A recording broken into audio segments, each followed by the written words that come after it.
নমস্কার, আমি সুমনা। আমার নতুন একটি ভিডিওতে তোমাদের সবাইকে স্বাগত জানাই। হ্যাঁ, জানি আমি আবারও বেশ কয়েকদিন পর তোমাদের সামনে আসছি, বেশ কয়েকদিন পর ভিডিও দিচ্ছি। দেখো, প্রথমেই একটা কথা বলে রাখি, আজকে আমি তোমাদের সাথে আবার বিপত্তারিণীরই মানে লাস্ট যে ভ্লগটা ছিল সেটা আমি তোমাদের সাথে শেয়ার করছি। আগের বেশ খানিকটা অংশ মানে সকাল থেকে দুপুর পর্যন্ত আমি কি করেছি সেটা আমি আগের দিনের একটা ভিডিওতে দেখিয়ে দিয়েছি।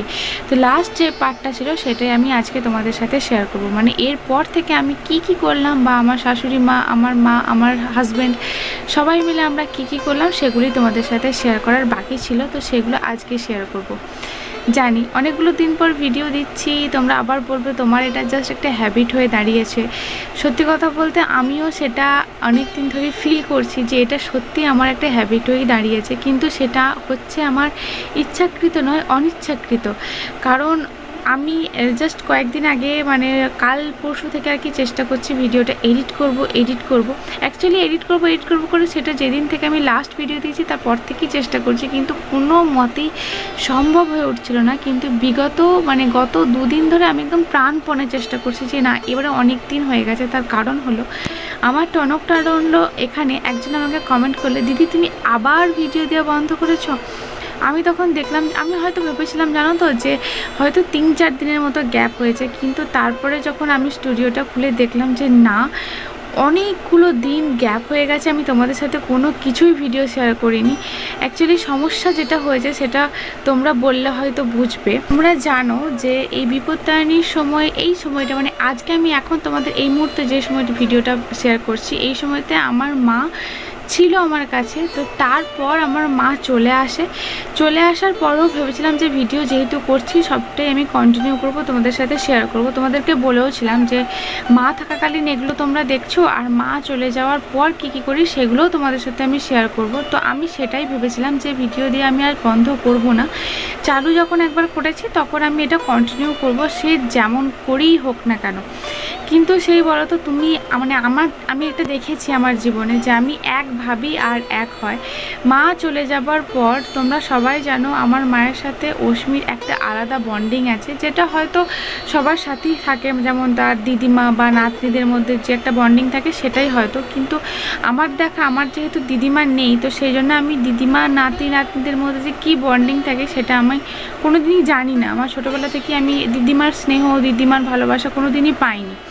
তো সেহেতু আমার জীবনে এটা প্রথম যে আমার মেয়ে তার দিদিমার মানে আমার মায়ের ভালোবাসা পাচ্ছে, এই বন্ডিংটা আমি নিজের চোখে দেখতে পাচ্ছি, যেটা আমি আমার জীবনে কোনো দিন পাইনি। তো সেখানে আমার মনে হয় যে আমার মায়ের সাথে আমার মেয়ের বন্ডিং একটা অন্যরকম। মানে আমি তো মা, আমার পর যদি কারোর সাথে ওর বন্ডিং স্ট্রং হয়ে থাকে সেটা হচ্ছে আমার মায়ের সাথে, ওর বাবার সাথেও না। তো সেখানে আমার মা যখন চলে যায়, অস্মিকেই ভেবেছিলাম হয়তো হ্যাঁ ওর বাবা আসবে, বাবা থাকবে, আমি ওকে কেয়ার করতে পারবো, মানে সব কিছু ম্যানেজ করতে পারবো, কিন্তু আমি কোনোভাবেই ম্যানেজ করতে পারিনি। অস্মি অসুস্থ হয়েছিল, মা আসার পর পুরো ফিট হয়ে গেছিলো, মাকে দেখে মায়ের সাথে খেলা করে মায়ের সাথে টাইম স্পেন্ড করে। মা চলে যাবার পর অস্মি না রাতে ঠিক করে ঘুমাতো, না দুপুরে ঠিক করে ঘুমাতো, সারাক্ষণ শুধু মামনি মামনি মামনি। তারপরে তো আমাদের সামনে বিয়ে ঘরও ছিল, তো সেই বিয়ে ঘরও আমরা সেভাবে, তোমরা এই ভ্লগগুলো তোমরা দেখতে পাবে, আমি একটু করে ভ্লগ বানিয়েছি। তো এখন আমার শাশুড়ি মা আর আমার মা, একটু বলে দিই কী হচ্ছে এখন। তো আমি আমার হাজব্যান্ড দুজনে মিলে রান্না করছিলাম, তো রান্না করে এখন ওইদিকে আমার মা শাশুড়ি মা গিয়েছিলো অস্মিকে নিয়ে পুজো করাতে, বিপত্তারিণীর পুজো, তো ওরা চলে এসেছে। তারপরে আমার হাতে প্রথমে অস্মির হাতে বিপত্তারিণীর যে ডুরি হয় বা তাকা হয় সেটা বেঁধে দিল। তো অস্মি এখন পুজোর প্রসাদ খাচ্ছে, তারপরে আমার হাতে বেঁধে দিল, মানে আমার শাশুড়ি মা হাতে বেঁধে দিল। তারপরে আর কি আমি প্রসাদ নিয়ে চলে গেলাম রান্নার ওখানে। তো অস্মিকে ম্যানেজ করতে আমি কোনোভাবেই পেরে উঠতে পারিনি, এমনকি ওর বাবা পর্যন্ত হিমশিম খেয়েছে। বিয়ে ঘর ছিল, বিয়ে বাড়ি ছিল, আমার দেওরের বিয়ে ছিল, নামি বিয়ে বাড়ি ছিল, কোনো রকমভাবে কোনো এনজয় আমরা করতে পারিনি। তবু টুকিটাকি যতটুকু তুলে ধরতে পেরেছি সেটুকুই তোমাদের সাথে আগামী ভিডিওতে শেয়ার করব। তো প্রচুর কষ্ট হয়েছে। তারপরে কি ঘটলো না হলো সেগুলো তোমাদেরকে আমি পরের আস্তে আমি দেওয়া যখন শুরু করছি ব্লগ, আমি চেষ্টা করছি, প্রাণপণে চেষ্টা করি ব্লগ দেওয়ার, কিন্তু ওই কি বলবো, মানে এক সপ্তাহ কেটে যায় কিন্তু আমার মনে হয় যে এই তো আমি 2 দিন ভিডিও দিইনি, এরকম মনে হয়। মানে তোমাদের কাছে একদিন দুদিন ভিডিও না দিলে মনে হয় যেন দিদি অনেক দিন ভিডিও দেয়নি। আর আমার কাছে এত টাইম শর্ট হয়ে গেছে, মানে আমি এতটাই বিজি হয়ে পড়েছি অশ্মি হবার পর। কারণ অশ্মি মানে মামনি অন্ত প্রাণ, মানে মামনি ওর একটা অঙ্গ বলতে পারো। তো মামনি চলে আসার পর অশ্মির শরীর আবার খারাপ হয়ে গেছিলো। অশ্মির কান্না করে করে আর মামনির জন্য মন খারাপ করে করে জ্বর পর্যন্ত এসে গিয়েছিলো। 3 দিন মেয়েটা আমার ভালো খেয়েছিল, তো তারপর আবার জ্বর, আবার শরীর খারাপ, আবার অসুস্থ হয়ে গেছিলো আমার মায়ের জন্য মন খারাপ করে করে। তো সেই জন্য আমি কোনো ভিডিও, কোনো ব্লগ, কোনো কিচ্ছু বানাতে পারিনি। যতটুকু বানিয়েছি সেগুলো তোমাদের সাথে আস্তে আস্তে পরে শেয়ার করব। তো আশা করি তোমরা বুঝতে পেরেছো কেন আমি আবার এই মাঝের সময়টা কেন তোমাদের সাথে কোনো রকমভাবে কোনো যোগাযোগ করতে পারিনি, কেন ব্লগ দিতে পারিনি। আশা করি তোমরা বুঝতে পারলে।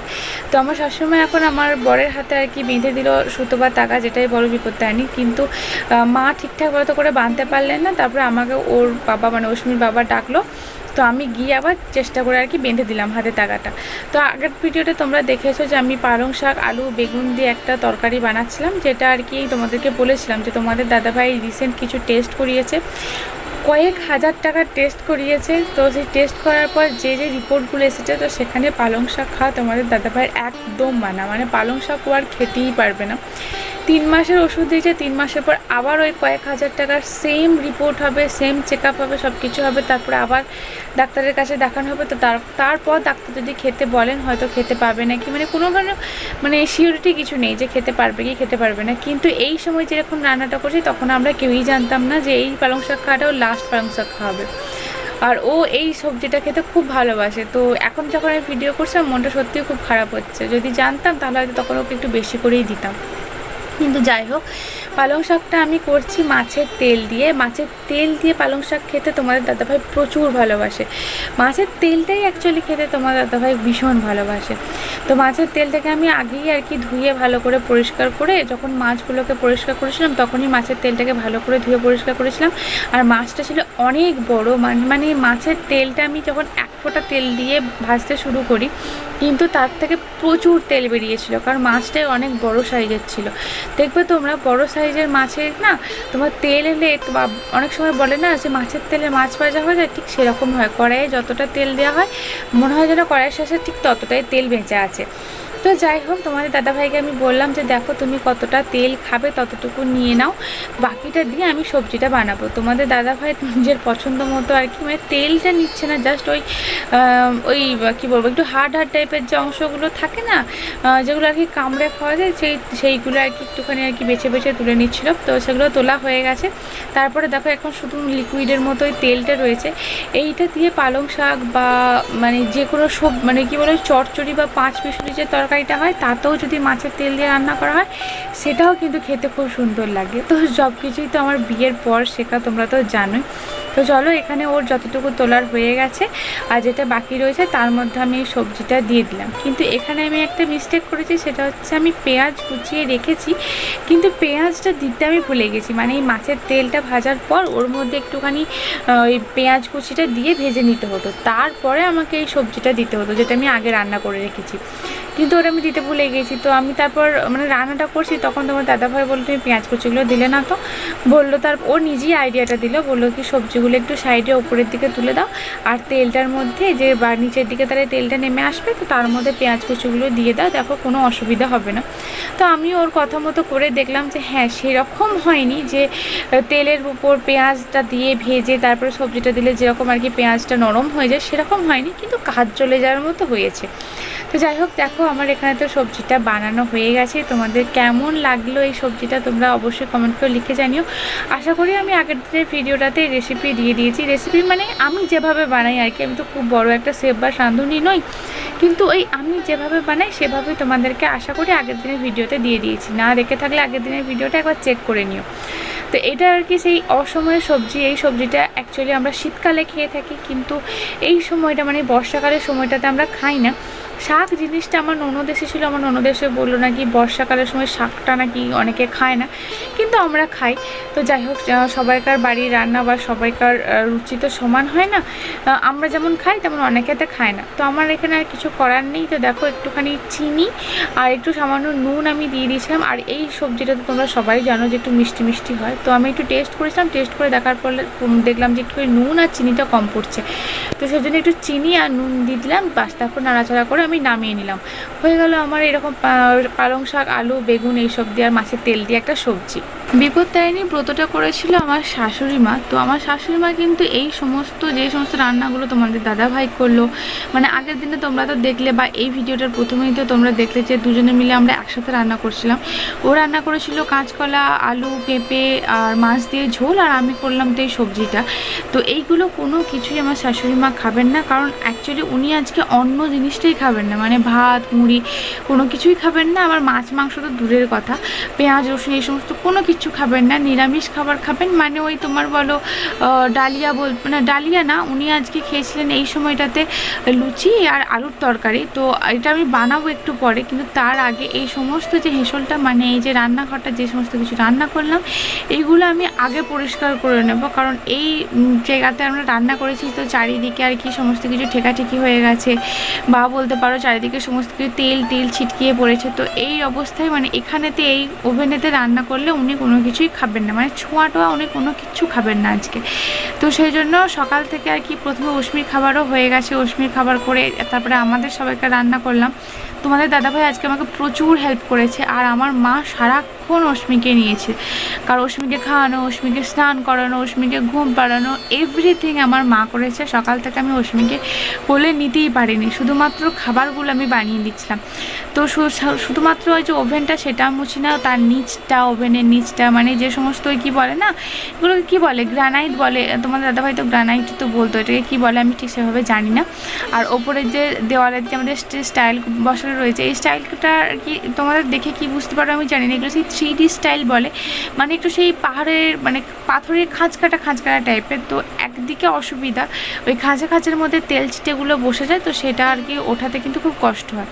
তো ওখানে তো আমার শাশুড়ি মা ফল প্রসাদ খেলেন, তো সেই সমস্ত এঁঠো বাসনগুলোও ছিল। তো রান্নাঘরটা প্রথমে পরিষ্কার করে নিলাম, মানে গ্যাসের ওভেনটা, তারপর চারিদিকে সমস্ত কিছু দেওয়ালটা, সেগুলো পরিষ্কার করে নিই। এরপরে যে রান্নার বাসনপত্রগুলো আছে এবং আমার শাশুড়ি মা যে সমস্ত খাবারগুলো খেলেন, তো তারপরে যে সমস্ত বাসনপত্রগুলো ছিল, আরও কিছু বাসনপত্র ছিল, সেইগুলো আমি আজকে ভালো করে প্রথমে তো ওয়াশ করে নেবো, কারণ এই ওভেনে যখন রান্না হবে না, তো এই সমস্ত কড়াই টড়াই এই সমস্ত কিছুতেও রান্না হবে না। তো প্রথমে এগুলোকে আমি ওয়াশ করে নেবো, কড়াই টড়াই মেজে নেব, ধুয়ে নেব, সমস্ত কিছু পরিষ্কার করে নেব।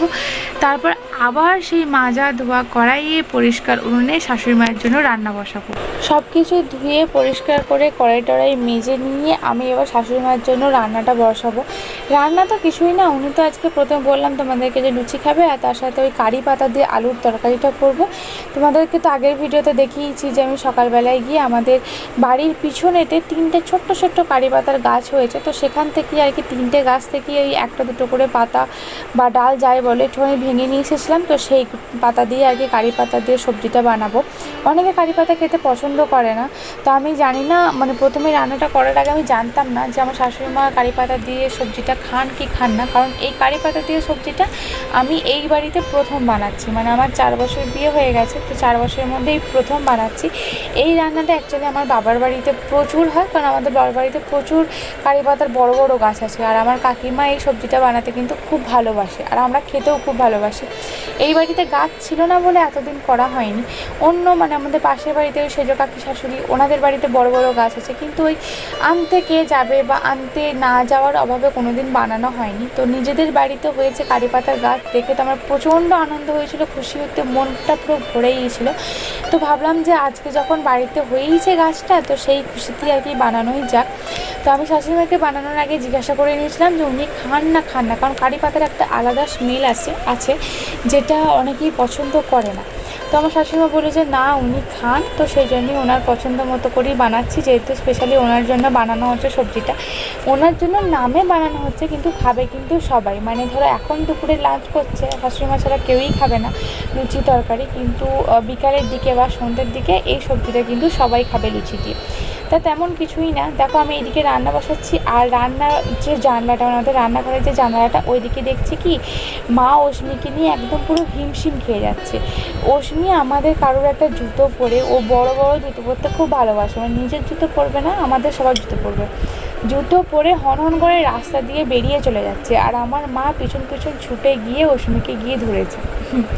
আসলে এই যে তোমরা রাস্তাটা দেখছো আমাদের বাড়ির সামনের এই রাস্তাটা দিয়ে এত বাইক যায়, এত সাইকেল, এত টোটো, এত ট্রাক্টর যায়, মানে এই পরিমাণ যানবাহন কিন্তু আমাদের মঙ্গলপুরের যে পাকা রাস্তা আছে সেই রাস্তা দিয়েও যায় না। তোমাদের দেখেই রাস্তাটা মনে হবে ছোটো রাস্তা, মাটির রাস্তা, কিন্তু এই রাস্তাটা দিয়ে প্রচুর, এত বিজি রাস্তা, প্রচুর যানবাহন যায়। তো সেই জন্য অস্মিকে ছাড়া হয় না, বা অস্মি যদি একবার ছুটে বেরিয়েছে আমরা সঙ্গে সঙ্গে পেছন পেছন ধাওয়া করি। তো অস্মিকে নিয়ে তো মা রয়েছে, তো চলো এখন না আবার ঝমঝম করে বৃষ্টিও পড়তে আরম্ভ করেছে, তো সেই জন্য অন্ধকার হয়ে গেছে চারিদিকটা, লাইটটা জ্বালতে বাধ্য হলাম। তো ওখানটা ভালো করে আলুগুলো ভালো করে ভাজা ভাজা হয়ে গেছে, তো তারপরে আমি একটুখানি জল দিলাম, যেহেতু চন্দ্রমুখী আলু তো সেই জন্য বেশি জল দেওয়ার দরকার হয় না, অল্প তবু সামান্য একটুখানি জল দিলাম, জল দিয়ে ঢাকা দিয়ে রেখে দিয়ে এলাম। তো তারপরে তোমার দাদাভাই প্রচুর হাঁকাহাঁকি করছিলো, হাঁকডাক দিচ্ছিলো, এসো এসো এসো। তারপরে এসে দেখলাম যে ও এখানে আমাদের বাড়ির ওঠানেতে 2টো কলমের আম গাছ লাগিয়েছে। এখানে তোমাদের সাথে এগুলো যখন আর কি তোমাদের দাদাভাই যখন এগুলো লাগিয়েছিল, তোমাদের সাথে কোনো কিছু শেয়ার করা হয়নি, কারণ তখন আমি ভিডিও বানাচ্ছিলাম না। তো 2টো বাগান, মানে 2টো আম গাছ আর কি নিয়ে এসে লাগিয়েছে, 2 ধরনের আম গাছ। তো আমাদের বাড়ির ভেতরেই যেহেতু গোয়াল, তো সেই জন্য ওঠানের মধ্যে লাগানো সত্ত্বেও ও এইভাবে বাঁশ দিয়ে ঘিরে দিয়েছে, যাতে বাই চান্স যদি গরু খুলেও যায়, মানে গোয়াল থেকে যদি দড়ি খুলে বেরিয়েও আসে, যাতে খেতে না পায়। তো তোমার দাদাভাই এখানেতে ওই কিছু বেগুন গাছ, এই সমস্ত কিছু গাছ লাগিয়েছিল, তো সেই গাছগুলোকে একটুখানি সাপোর্ট দেওয়ার জন্য বললো লাঠি নিয়ে আসে, সেই লাঠিগুলো দিলাম। আর এখানে অস্মি মুখেতে ছাতু মেখেছে, আমার মা মানে আমার শাশুড়ি মাকে ছাতুর শরবত করে দিলেন, কারণ এখনও তো আমার সবজি হয়নি, কোনো লুচি টুচি বানানো হয়নি, তো ছাতুর শরবত বানিয়ে দিল। তো সেই ছাতুর শরবত কিন্তু অস্মি খাবে না, কিন্তু ছাতুর গুঁড়ো, মানে ওই ডাস্ট জিনিসটা যেটা আছে, ওইটা পাউডার জিনিসটা ওটাও খাবে। তো ওইভাবে ও যেভাবে খেতে চেয়েছে ওইভাবে ওকে খেতে দেওয়া হয়েছে, তো সেই জন্য গোটা মুখে ও লাগিয়েছে। বা অস্মির বাবা এখানেতে কাজ করছে, আর অস্মি সমানে বাবার পেছন পেছন ওঠানেতে ঘুরে বেড়াচ্ছে। আর ওই সাইডে তোমরা দেখছিলে লম্বা লম্বা করে বাঁশের বাতার মতো দাঁড়িয়ে আছে, ওখানে ওর ভেতরে একটা পেয়ারা গাছ আছে, ওই পেয়ারা গাছটা এই কয়েকদিন আগে লাগিয়েছি, পেয়ারা গাছটাও লেগে গেছে কিন্তু ঘেরা হয়নি। আগের দিনে দুপুরবেলাতে ওই পেয়ারা গাছটা ঘিরেছে, সেখানে গিয়ে ওর হাতের চোটও পেয়েছে। তো এত সুন্দর রাউন্ড করে ঘিরেছে না, দেখতেও খুব সুন্দর লাগছে। আর এই যে আমাদের বাড়ির ভেতরে তুলসী মঞ্চে অস্মির ফেভারিট জায়গা হলো এটা। অস্মি যে কতবার এসে তুলসী মঞ্চে প্রণাম করে, কতবার যে এখানে ঠাকুরদের মানে যে সিঁদুর দেওয়া হয়, সিঁদুর নিয়ে টিপ করে, তোমাদেরকে তো না দেখালে তোমরা বিশ্বাস করবে না, অস্মি এই জায়গাটা খুব ভালোবাসে। তো আমি বললাম যে একবার ঠাকুরদেরকে একটুখানি ভালো করে আদর করে দাও, তো একবারটি দূরে চলার মতো করে আদর করলো, আর হাতেতে নিয়েছে ধূপকাঠি, মানে ধূপটা শেষ হয়ে যাওয়ার যে কাঠের থাকে, তো সেটা নিয়েও এখন উলুলু করছে। বাড়ির পিছনের দিকটাতে আমাদের একটা বড় পেঁপে গাছ হয়েছে, মানে বড় মানে বিশাল আকৃতির পেঁপে গাছ হয়েছে। পেঁপে সেরকম ভালো ধরেনি, ওই কবে থেকে সেই ছোটো হয়েই আছে, বড় হওয়ার কোনো নাম নেই, কিন্তু পেঁপে গাছটা প্রচুর বড়, আর পাতাগুলো ঠিক সেরকম বড় হয়েছে। ওদিকে আমার ওভেনেতে সবজিটা হচ্ছে, আর মা এদিকে, মানে আমার মা এদিকে ওই শাশুড়ি মায়ের জন্য আর কি লুচিগুলো আর কি বানিয়ে দেবেন না, মানে ওই আঠা মেখে দেওয়া, আঠা বেলে দেওয়া, এই সমস্ত কিছু আর কি করে দিয়েছিল। তো আটাগুলো প্রথমেতে চেলে দিচ্ছে, তো সেইগুলোকে একদিকে মা চালছে, আর সেই চালাটা দেখে অস্মি এদিকে মায়ের মতো করে চালছে, মানে ও একটা চালনি নিয়েছে, মা একটা চালনি নিয়েছে, মা যেমনভাবে করছে ওইটা দেখে দেখে অস্মি সেম কপি করছে। আর মানে পুরো গায়েতে আটা মেখেছে, তোমরা দেখো পুরো সাদা ভূত হয়ে গেছে। আমিও আজকে সরাইনি, কারণ আমিও ভাবছিলাম যে ও যেটা করছে করুক, যেটা নিয়ে আছে থাকুক, কারণ আজকে যদি ওকে সরাতে চাই ও কান্নাকাটি করবে, তাহলে আর কোনো কাজে আমি করতে পারবো না। এই দেখো এরকম একটা পর্যায়ে এসেছে আমার আলুর সবজিটা। তো আলুগুলো আমি একটুখানি আর কি এখানে একটু স্ম্যাশ করে নিচ্ছি, কারণ এটা একটুখানি গ্রেভি হবে, আর আলুগুলো একটু স্ম্যাশ করে নাও না, তাহলে গ্রেভিটা একটু থকথকে মতো হয়, তাহলে খেতে ভালো লাগে। এমনিও খেতে ভালো লাগে, কিন্তু আমার মাকেও দেখেছি এরকম করে দিতে, আমার কাকিমাকেও দেখেছি এরকম করে দিতে, তো আমিও সেই জন্য এরকমই করে দিই, কারণ দেখতেও ভালো লাগে, খেতেও ভালো লাগে। আর আমার শাশুড়ি মাও মাঝে মাঝে বলেন, সেদিনে ঘুগনিটা করেছিলাম তোমরা থেকে একটু দেখালাম, সেই দিনও আমার শাশুড়িমা বলেছিল যে কিছু আলুকে এরকমভাবে স্ম্যাশ করে দিতে। তো চলো আজকের ভিডিওটা আমি এখানে দিয়ে শেষ করলাম। আশা করি ভিডিওটা তোমাদের দেখতে ভালো লেগেছে। কেমন লাগলো অবশ্যই কমেন্ট করে কিন্তু লিখে জানিও। আবার দেখা হচ্ছে নতুন একটা ভিডিওর সাথে।